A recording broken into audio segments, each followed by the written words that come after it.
Hello, everyone. Welcome to today's webinar. The title is How Energy Storage is Driving US AIDC Growth. So I'm Henry. I'm the head of the North American Business Center at SINEXCEL, and I'm joined by my co-host today, Omeed from Ampace. Hey, Henry, it's great to be here with you. Looking forward to covering this topic. I know it's a hot topic right now in the industry. And as we know, everyone's kind of driving to figure out solutions for the AIDC growth curve that's coming. Yeah, that's right. I think that every people is chasing after the AI data center, right? And the both power electronics and battery is key parts to make it successful. So today we will have a very simple agenda. Let's see the screen. So we will have 4 parts. The first one is that we will show audience what we have seen on the power demand and constraints at US data center expansion, right? Especially there's constraints. And secondly, we will go through the AIDC center, why they need then storage, why the BESS as the key to solve the problem. I will cover the architecture shift and grid site requirement, and Omeed will take us through the battery duration selection and other safety concerns. Right then, it's our specific, or I would say that the purpose of our presentation today is to let you understand then who SINEXCEL is and Ampace, right, and what we can bring to the market. The last but not least is a Q&A session. So we are happy to answer any question you have. So awesome. Let's save time. Start one.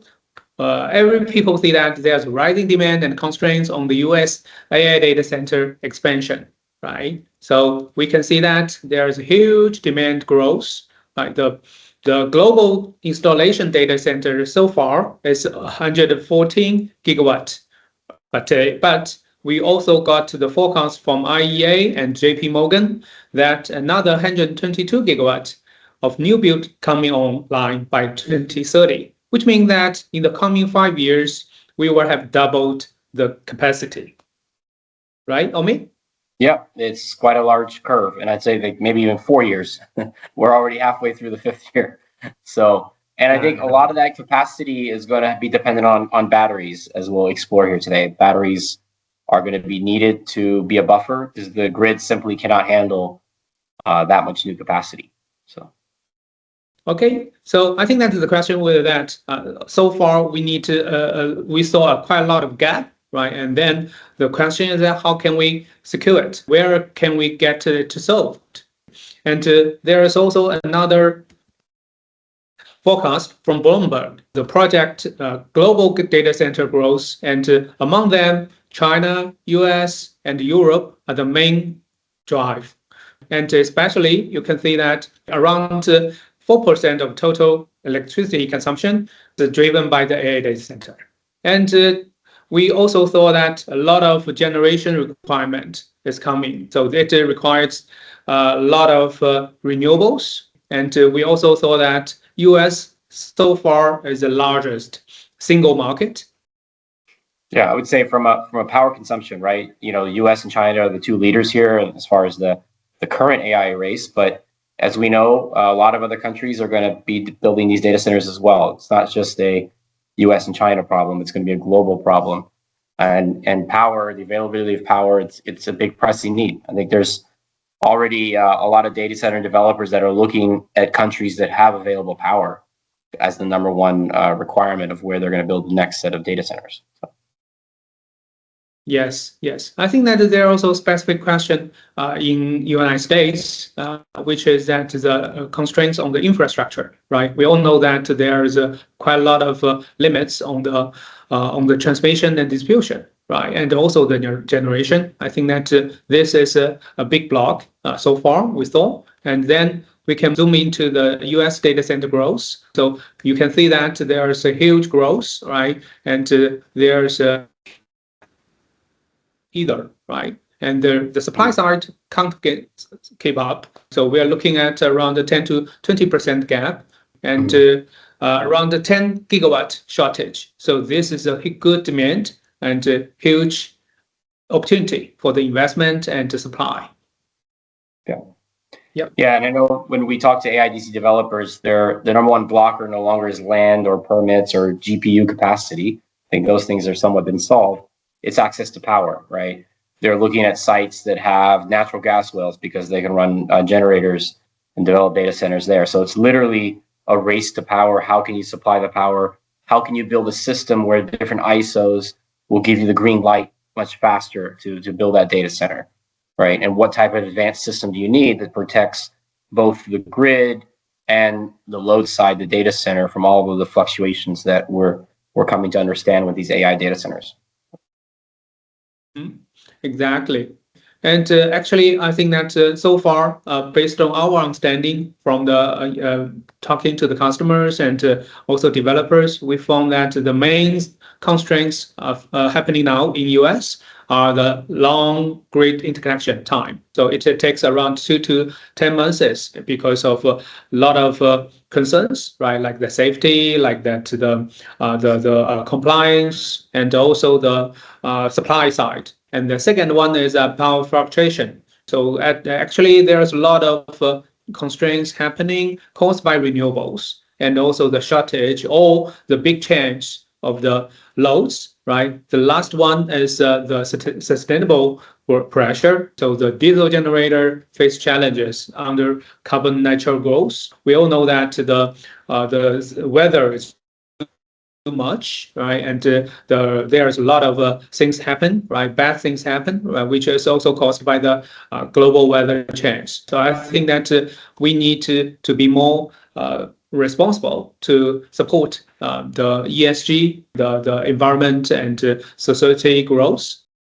Yeah, and I would say, Henry, it's kind of a twofold problem. Like traditional diesel generators and indoor UPS, they really only go after backup power, right?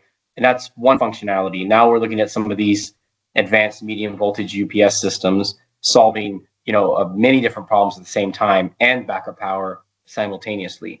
But from a sustainability perspective, I've heard stories that sometimes when there's an outage and there's an event where these diesel generators kick on, the entire sky becomes black for 5 minutes because they're all kicking on at the same time.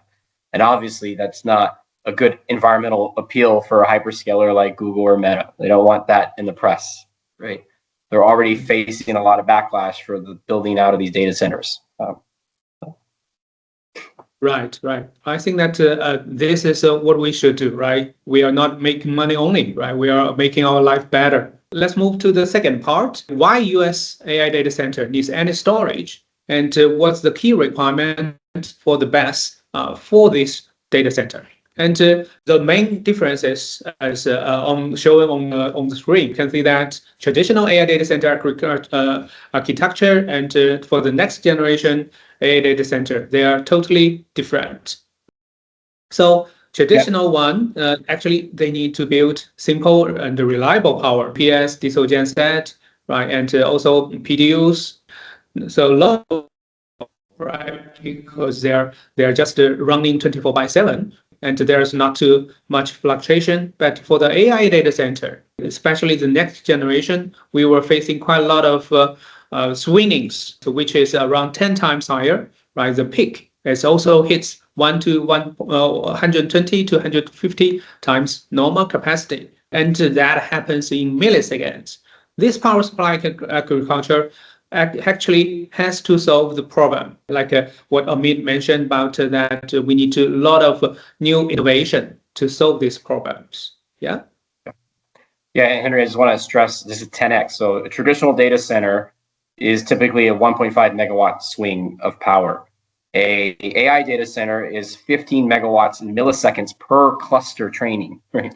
So that gives you the idea of the scale. Like the up and coming Rubin Vera cluster, the server itself uses almost 350 kW of power.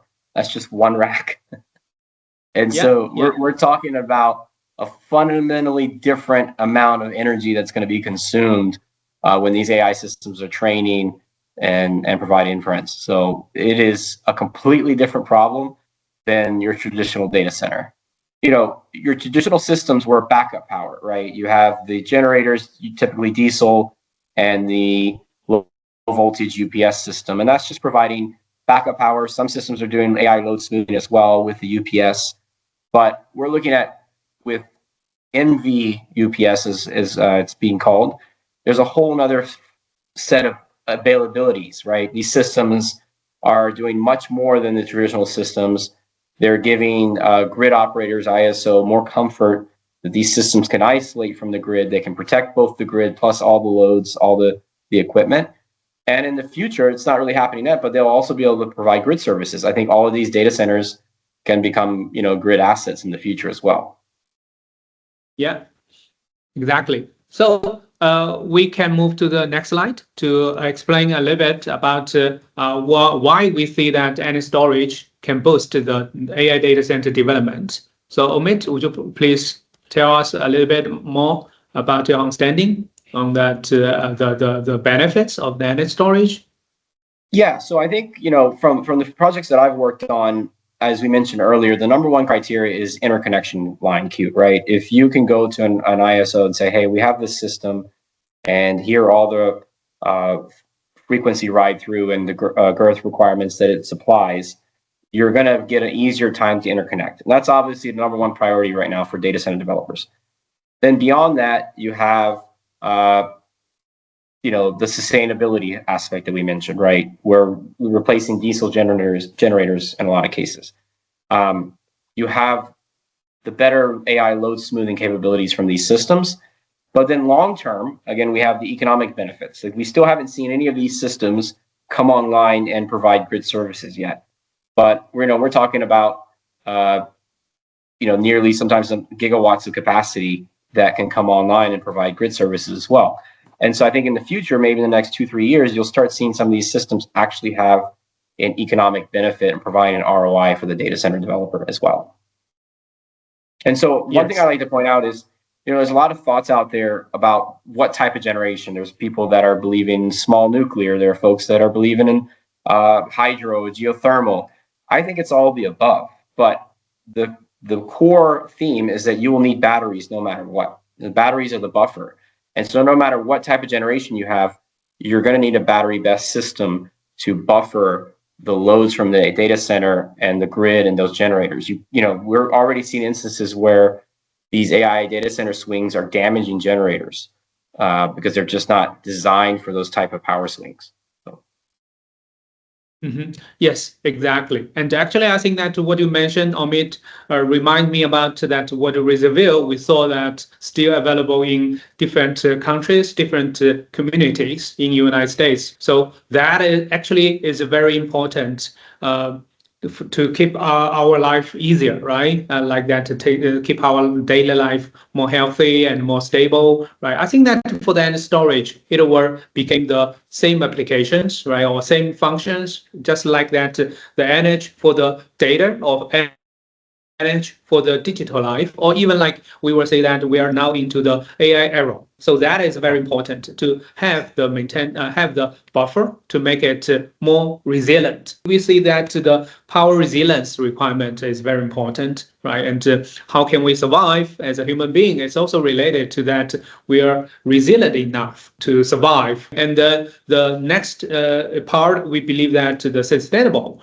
because the energy storage is kind of green energy. Actually, I would say that it can benefit the society, right, by reduce the carbon. I would say that the decarbonization strategy for hyperscalers, right, and it could also help them or help the whole society to be more environment protected. I think that this is also very important to put more energy storage into the AI data center deployment, right? And plus, what Omeed, you mentioned about the economic benefits. I think that from the both economic side and also the society related, that is a very important part to deploy more energy storage into the AI data center. Yeah, correct. Okay, so I think that maybe now is the how can we seize the opportunity, Omeed? Sure, I'll tell you this. I just want to touch on one thing before we jump into this topic. But there's a lot of philosophical differences about AI today. Some folks are very enthusiastic about the problems that AI will solve, the new medicines, the new treatments, the freeing up of mundane work. Right? I use AI almost on a daily basis to review emails and to help me draft documents. I think it's a wonderful tool. I think it's like any new technology, right? There's going to be pushback as it comes, and so the better that we can do to power these systems with clean energy, the further this goes. There's a lot of misconceptions out there about AI, that it uses extreme amounts of power, which is not always the truth. These are closed loop systems. Sorry, not power, water is what I meant to say. But at the end of the thing, I think it's like all technologies. Those of us who travel for work, we fly in airplanes. It's probably not the most environmental thing to do, but it is a modern convenience that is a technology that's going to take off regardless, right? So I'm on the side. New technologies will bring new problems, and new problems will have new solutions. And I think it's good to be working on that. So all in all, I think it's as JP Morgan said, there's a 300 gigawatt opportunity for AIDC battery needs by 2030. So that's like four or 5 years. And that's why you see a lot of companies chasing this. I know that a few deals that I've already worked on are in close to the B range, a billion range. So it's very easy to see that how this can become quite a large market, right? Specifically, in the US, you're looking at 122 to 245 gigawatt hours of energy storage, typically between 4 to 8 hours. So I think it's very easy to see how those numbers can be hit. I think once you see some of these new advanced systems that are coming out and moving towards the 800-volt architecture, you'll see how batteries are needed in all circumstances, whether it's nuclear generation, whether it's thermal, whether it's any source of generation. You're going to need a battery system to buffer. Mm-hmm. And I think it's a good place to be if you're in a battery company and a power electronics company. So. Exactly. Yeah. I think that the question will come to what is the right size of the system, right? And that is a little bit more technical requirement, right? So I think that both Omeed and I will go through this presentation in the following slides. The next one is that how long should we take it to the system? How much batteries should we install it, Omeed? Yeah, so this is a very good question because it's almost two sides of the extremes. Like one, you're looking for a lot of power in a given moment for AI load smoothing and all the requirements, and the other side you want backup power. And so how do you find that middle ground? I see a lot of the SST companies are kind of working towards a 1 hour system. Some of them even like 30 minutes of capacity. But a lot of the projects that I see today are based on both 2 hour and 4 hour systems, and typically a half C battery.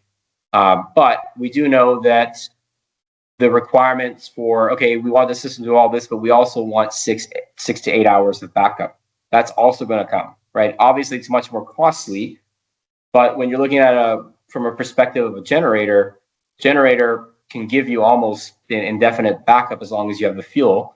And so folks, I think, are looking at long-term, the requirements will be solve my AI load fluctuations, but also give me 6 to 8 hours of backup. I think as the cost of batteries come down, we'll see that requirement. But today, in the market, what I'm mainly seeing is 2 and 4 hour requirements. Mm-hmm. Exactly. Yeah, I think that as we both mentioned in the previous slides, we believe that the BESS is not only to solve the problem caused by the fluctuation, right? It's not only replacement about the UPS, right? And then the longer duration will definitely bring more economics benefits, right? So I think that I also agree with what Omeed mentioned. Within 2 to 3 years, the 2 to 4 hours system will last long, right? Will be the main requirement, right? But in the long run, and we were definitely looking forward to see more or longer duration systems. Yeah. So I think that the next question is that what kind of battery is required, and what's the requirement for both battery and the AC systems? Yeah. Yeah, this is the $1 million question, right? So, yes, that's right. Mhm. I think from my analysis and the work that I've done so far, today, if you have a really good energy management system, and you're looking at a dual conversion power architecture, I think a half C battery that has the ability to pulse to 1C is sufficient, from what we're seeing. But of course, if you're looking for a longer backup time, then you might consider a longer duration cell. But from meeting all the requirements of forming the microgrid, isolating the data center, as well as all the AI fluctuations, I think half C to 1C is the sweet spot right now. Now, we do we've done a lot of work with different SST companies that are building their technologies. And from their perspective, obviously, they're going straight DC into the data center. They're looking anywhere from a 1C to 2C battery, kind of in their forecast. Yeah, so I think that your expert, right, Ampace, and your background, right. So the safety is also important, right. The duration and the new technology is adopting quite a lot, right. But I will leave that to your part in the next slide. So I will also highlight a little bit requirement on the PCS side. The power electronics is SINEXCEL's core competence, and the requirement actually more complicated. I will say that because we, as Omeed mentioned, we are facing quite a lot of changes. For example, like that grid support, power rise through, and also the fast response, right? And also there's a lot of demand for the grid forming, and we also need to improve the efficiency, right? Because the more waste we use inside of the battery, and then the less we can use for the usage, right? And the millisecond support is also important because, as we all know, that the AI data center response is very fast, right? The big swings happens in millisecond, right? And that is also the core advantage required, or core technology required by the power electronics. And then most, I would say that the least, but not actually it should be the most important, that's the stability. And because for the data center, we cannot suffer anything caused by the power failure, right? So that is very important. And we also have quite a lot of technology used to be the scalable and redundant. So I think that all this information we provided here is the insights we got from our side on the AI data center BESS requirement. Okay. So next one, I think that's the advertisement. So we will lead you through what we are offering from both Ampace and SINEXCEL. Omeed? Yeah, I guess I'll take it here. So for those who are not familiar with Ampace, Ampace is a joint venture between ATL and CATL. ATL is kind of the major company behind the polymer LFP cell that's used in many electronics, phones, and computers and laptops. And then CATL was born out of ATL with a focus on mobility and large-scale storage.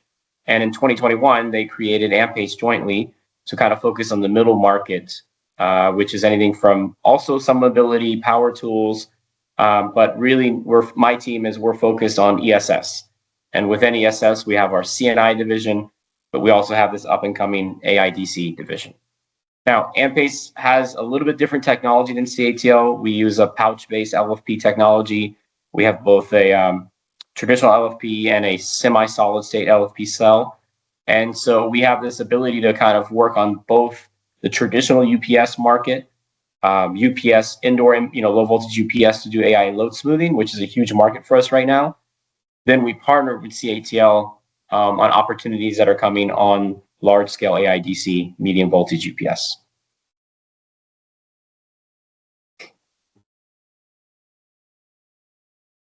Yep, I spoke about this a little bit. Ampace is a company you may have just heard about, but chances are you probably have an Ampace cell in your home somewhere. If you have a drill, whether it's the red brand or the yellow brand, it's probably an Ampace cell. If you have a robotic vacuum cleaner, it's likely has an Ampace cell. We also provide a lot of batteries for drones, recreational drones, and robotics. And so there are Ampace cells everywhere. and we're a very well diversified company, but energy storage right now is kind of our growth sector. Like specifically behind the meter, we're seeing the rise for the need for power, whether it's a small scale factory, a commercial building, or all the way up to a gigawatt hour, 12 gigawatt hour AIDC system.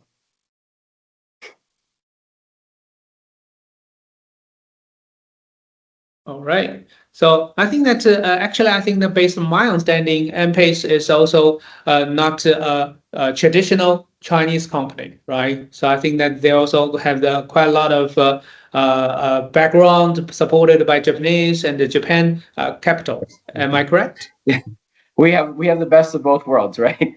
We have some of the traditional Japanese conservative thinking as well within the company that sometimes we have to push the envelope for, but we are also, the company's based in Xiamen, China. But I think we're a global company. We have a global team. We have a headquarter in Germany. We have our team here in the United States.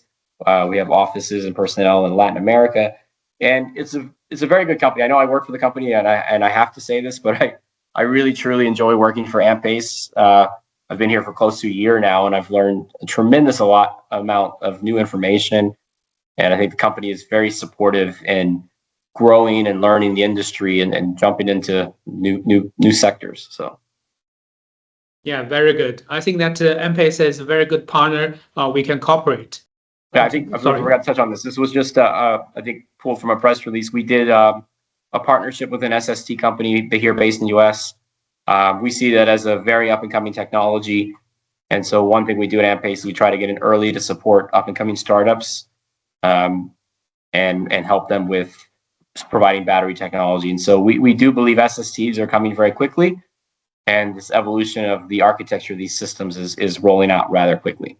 But today, obviously, traditional power conversion devices are main and center, as we have with SINEXCEL. Exactly, right. So I think that although Ampace is working with different partners on SST, actually SINEXCEL is also having the capability, right? I think that the cooperation between Ampace and SINEXCEL will not stop, right? And we will focus on the AI data center application today, right? So following will be my introduction about SINEXCEL. So you can see that actually SINEXCEL is traditional born in China, but it's now also a global company, right? So we do have quite a lot of team over the world, and for the global market, actually we entered into the energy storage sector since year 2011, and for the past 14 years we have performance, right? So you can see that for the power electronics side, we have shipped around 17 gigawatts, and we do not offer any batteries. So we are service the battery companies or DC partners like Ampace accumulated for 50 gigawatt hour, right? In the previous 15 years, and our CAGR growth is quite good. We have a quite good cash flow, quite good financial performance, right? And most important that SINEXCEL is a technical company and is more focused on the technical innovation and product development, right? So you can see that almost 1/4 of the employees with technical background for both engineering design and also solution providing, right? And actually, on the left side, you can see that we have 4 business pillars, and 4 of them actually achieved quite good rankings, right? So both of them, for example, like that, the PCS, we already have the BNEF Bloomberg rated tier 1 bankable, right? So I think that for the AI data center or the project development, the bankability is very important. I think that we are qualified for that. And we also have very good understanding of the power quality technology, which had been widely used in the AI data center applications, right? And beside that, we also have very good connections with the utility for both EV chargings and also good connections with the battery side based on our battery testing equipment. Okay, yeah. So on this page, you can see that what we're offering to the AI data center and the BESS, right? So we are providing the energy storage inverters from like that 500 kilowatt go up to 1.7 megawatt, right? So, and we also have the AC system, mid voltage AC system, which is based on skid, right? And also combined with different inverters. And actually, although you can see that there are quite a lot of different models, but the key concept is that the modularity. Actually, we have the very good capability to build them by the modular design and to make it more adapted or adaptive to different scenarios and applications, right? And other than the product, actually, as we all highlighted, the interconnection is very important, right? Like that, the great support, great acceptance is very important. Actually, you can see that we have quite a lot of listing on European grids, and we also have a lot of installation Oracle and the Kaiso. So I think that this is another applications, another advantage SINEXCEL could bring to the market, right? Yeah, and then other than the utility, and actually we're also providing quite a lot of solutions for the microgrid from the CNI, right? I think that we all had quite good old friends, right, which know SINEXCEL for a long time, and we start from the CNI, we start from the microgrid, and we also adopting the same technology for the large microgrid for the AI data center. We all know that the AI data center size varied from 100 megawatt to even 1 gigawatt, right? But we already have the technology accumulation or support based on the modularity design. So I think that this is another one I also highlighted, like the scalable and also the redundancy, right? Okay, so the most important part is that the grid, right? So from the grid to the load, or we can also call it from the grid interconnection to the behind the meter, right? So why SINEXCEL? Actually, we do have the grid expertise, as I mentioned. We do have the battery expertise, we work with Ampace, right? And we also have a very good understanding on the load size, right? So you can see that we have a good experience. And besides that, innovation is also very important for SINEXCEL. So we do have quite a lot of silicon carbon technology adopted. And actually, the first product we released back to year 2020. So it's quite a long time ago. And now we have quite a lot of product varied here, right? So you can see that it varies from the PCS for the ESS, and we also have the product for the EV charging, EV charging, and we do have some technology had been adopted by the SST, by the AI data center, right? Okay, so as I highlighted, the modularity as the key features of SINEXCEL, which is also different from different SINEXCEL from other players, right? So we, based on this technology, we have a very good selling point, like that flexible, like stable and safe, right? Which means that it's very easy to install, very easy to maintain, and also very easy to deploy, right? So it can save quite a lot of things, including like installations, including that the system integration cost, and also help the battery to improve the lifetime by using string technology, right? And our technology also support the very flexible the batteries clusters into one bus bar or separate them into different one. So I think that this is a very good feature, right, for the resilience and the sustainable target we are talking about. And then the next part is that grid forming, right? Because the grid form, as we highlighted, AI data center facing challenge about the interconnection, right? About the deployment time, right? So we do have quite a lot of good features, including that the fast response, blackout, black start functions. We have quite a lot of auto tuning technology, right? And also the load support, right? And more important that we have the hybrid sources control, which means that we can connect different generations, right, to one traders, work with the utility, work with different generation sources, right? So that helps us quite a lot to be more adaptive to different scenarios, right? Okay, and then the last one, that the largest project we have done in Texas. So this project is 140 megawatt, and it has the grid forming capability, and it also can work with the utility companies, right? Support a lot of functions I had mentioned, right? So based on this project, we have got quite a lot of recognition by the utility company, and we also have passed the requirement for the simulations, right? Which is, I think that a lot of people understand that they have a modeling requirement, right? PSCAD, PSSE, right? And it the technology I mentioned just now about the battery cluster management, right? Okay, so the 99% availability is a very good performance, right? So I think that it also proved the capability and also the performance of SINEXCEL products on the utility side. Okay, and this is another one we have done in China, right? So it's quite large and also operated for a long time, right? Okay, so I think that's the end of our introduction, right? Maybe it's time for us to answer the questions from audience, right? I think what we can do is folks, as they see this webinar, they can also put questions in the comment box on LinkedIn, and we'll follow up and answer those questions as well.